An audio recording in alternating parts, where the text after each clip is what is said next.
At the Language Unschool, I don't place students into levels like A2 or B1.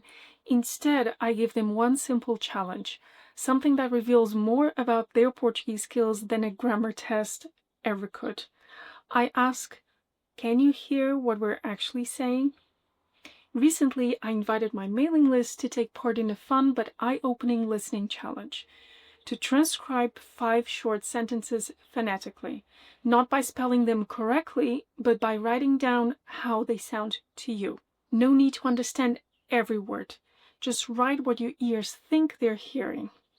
And now it's time to analyze some of the results. You'll learn a lot about how we Portuguese speak in real life, and probably laugh a bit too. By the way, sou a Catarina, a Portuguese polyglot, and I help foreigners find their voice in European Portuguese, especially when it comes to real-world listening. Bora lá! Tell me what you hear, and I'll tell you how good your Portuguese is. Before we look at the answers, though, let me give you some context. One of my unschoolers who passed the A2 exam a few years ago recently joined the program. Despite her reading and writing being solid, she admitted, I was able to understand the gist of the first 20 stories, but I wasn't used to the compression of phrases. So once she focused on decoding connect speech patterns, she learned to internalize common phrases. Eventually, she stopped translating and started understanding instinctively. And that's the exact skill we're testing with this phonetic challenge. I received quite a few submissions, so I made a selection and grouped them by native language, because what you hear often depends on the language you already speak.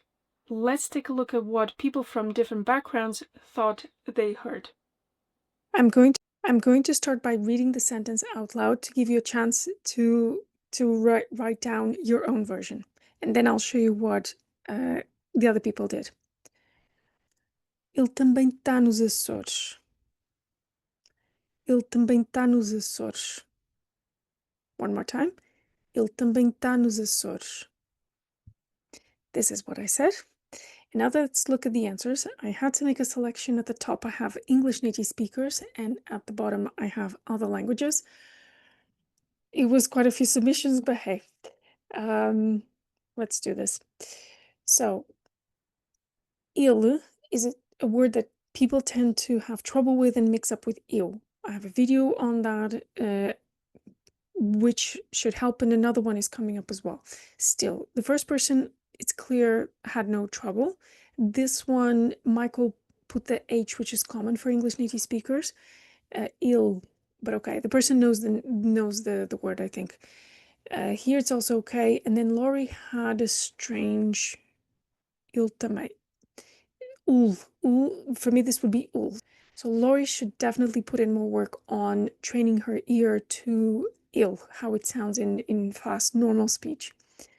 Then at the bottom we have il without the e at the end, which makes perfect sense. This person is French, and the eu mixing up with eu is super common. Here the same thing. Bus is Turkish, and I think I don't know Turkish, but the I there before il, maybe something to do with her own mother tongue, I don't know. And here we have Olga, Russian, so usually Russians have better time with Portuguese. No e at the end. Perfect, all good. And then we have também. I just posted a video on that. We have here tem instead of também. Também, the main, there's something there. Também, that was clear. Também, this spelling is actually not far off for an English native speaker. It does make sense. Também as well, because the B is not always audible. Também, this does make sense. Yorman knows a lot of languages, I know. Também, again, I don't know what this would be in Turkish, but it seems Bruce is hearing it properly.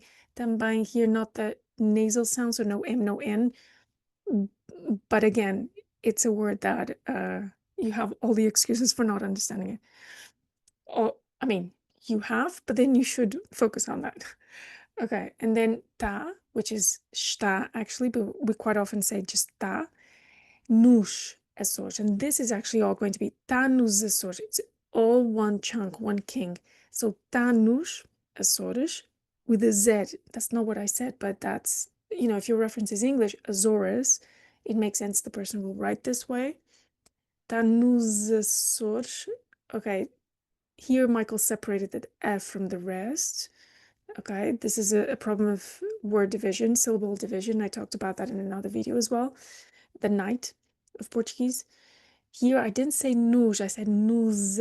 So here something for Michael to pay attention to. Tá nos Açores.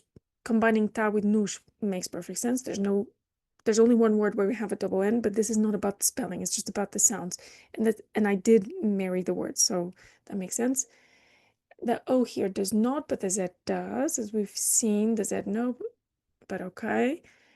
Tá nos Açores, not an M, but not too bad. This deal is a bit off. And here nos Açores. Jorma did send me a reference what these characters were, but it doesn't matter. It does make sense. Nos Açores. This is probably a sh sound. Nos Açores, this is even better, except here, okay, Açores, that's fine. Nos Açores, here no Z. But maybe Olga knows this is an OS. Just spell it with a U because it does sound like a U. Okay, I think it was a good start. Let's go to the next sentence. I'll say it first. Ela sabe que horas são. Ela sabe que horas são. And this is it. So we have ela sabe que horas são. So the first person, great, obviously knows some Portuguese already. Michael was interesting because he put how he heard it in the actual sentence, so he could translate, and that's as in translate the sounds into words with meaning, and that's great. But it's still interesting to look at how he wrote it. So ela sabe. Here I don't have the ela, even though this in English, the English native speakers will sometimes transcribe an closed a for uh. So it's still okay. Ela sabe. Here we have perfectly fine. Here I made a mistake and I forgot to correct it. So Laurie probably wrote something else for this one, but I didn't copy paste it correctly. Ela. Here we have il. So this is an issue. I don't know what this would be in Finnish. So as long as it's a we're good. Ela. Here Bruce again writes that I, which I don't know what it is, and I'm curious to learn Turkish just to figure this out.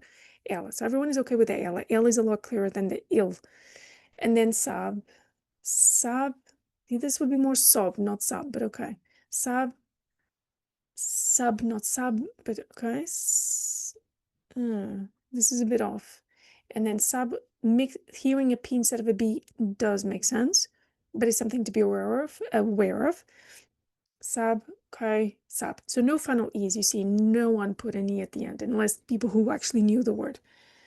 This is an indicator we don't pronounce E's at the end of words. And then que horas, spelling like this in English is common. Horas, no H, why? It's not pronounced in Portuguese. Que horas. And then here, que horas são. This was very interesting. A lot of people wrote, okay, que horas são. I love this. The SH, I would say, doesn't make much sense, but again, not knowing Turkish, I can't fully judge this. Horas são. So here, Olga didn't hear the, okay, hear the que horas, and that's an E, that's fine. But it's a little funny how some people heard coração, something like coração, which means heart in Portuguese, and that does make sense. Que horas são? And I think people sometimes go, I don't think, I see that all the time. They go and grab words they already know. Not sure that was the case, but it does end up in a word, coração. As long as we have coração, que horas são? Que horas são? We have the sh, horas são. Perfect. It looks really good. Let's see the third one. Here we go. Eu não me dou bem com frio aqui. Eu não me dou bem com frio aqui. This is what I said. And let's see what people wrote. So, eu não, these small pronouns are really hard to spot in normal speech. Normal/fast. I call it normal because that's how we speak.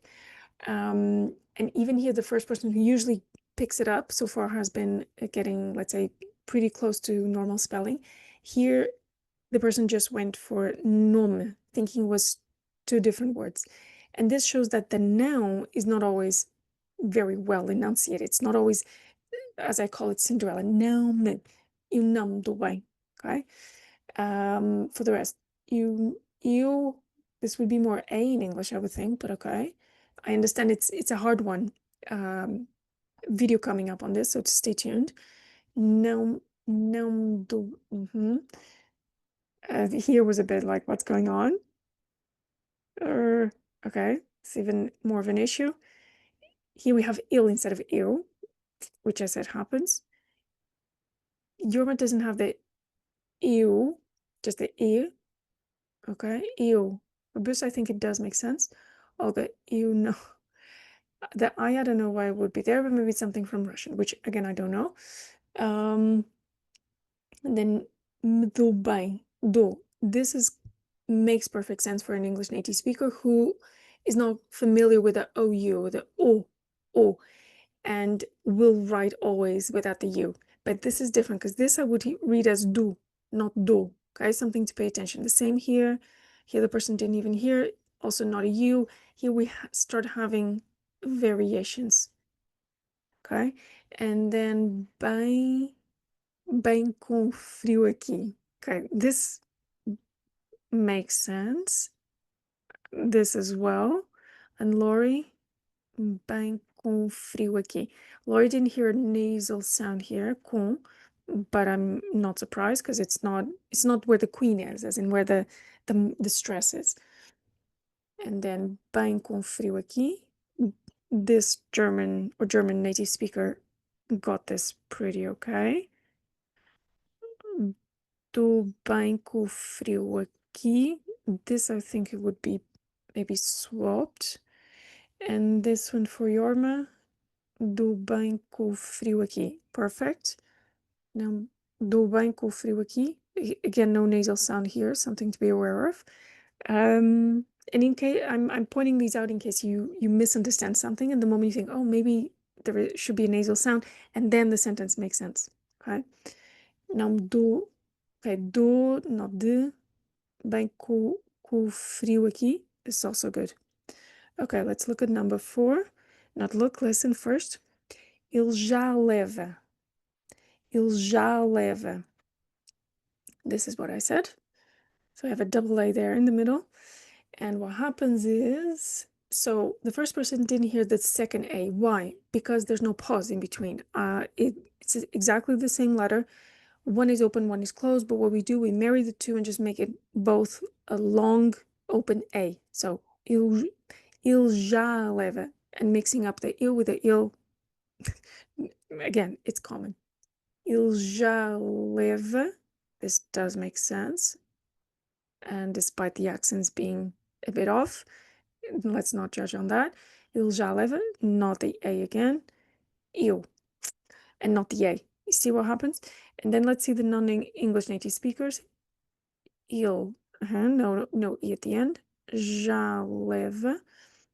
Here, I guess from German, the question is if the person would hear live and how would the person write that? Because live and leve are minimal pairs and people tend to confuse the two, mix up these mute E's with open A's. I have at least a couple videos on the channel about that. And then spelling ja like an SCH, I would need to go back to German and think if this makes sense. But I think it's okay. Here, ew instead of il, ja leve, not the A. But this was a good transcription for the rest. And then il, já leva. This is perfect, and Yorma even put another A, except for the il, that was the only one off. Il já leva. Here, yeah, I would watch out, and it's something that I say, even if it makes sense with the vowels, you need to be careful, because the vowels can be really different from one language to another. And then Olga had il já leva, perfect, except this leva, something really to tune your ears or see from context, because leva means takes, lev means light. So, okay, last sentence. Eles antes estavam ao sol. Eles antes estavam ao sol. Eles antes estavam ao sol. And what we have from our participants is eles. So the eles antes. So this is again about the native Portuguese. So the z sound, this s becomes a z, and this person put the z attached to the following word, which makes perfect sense. Eles antes. That's what I said. Eles antes estavam ao sol. The only thing missing here is the nasal sound here. That's all. Here we have eles I didn't say a sh sound, something to pay attention to. Eles antes, and this S, I presume Michael knows it's a sh. Oh no, it doesn't, because he actually wrote this. He thought it was a reflexive. And this is something, maybe if he could hear it again, he would, not if he hears it again, when he hears it again and pays attention to this, because that's the beauty of making this sort of mistakes. You can then pay more attention, listen to it, the audios again, and then, okay, now I get it.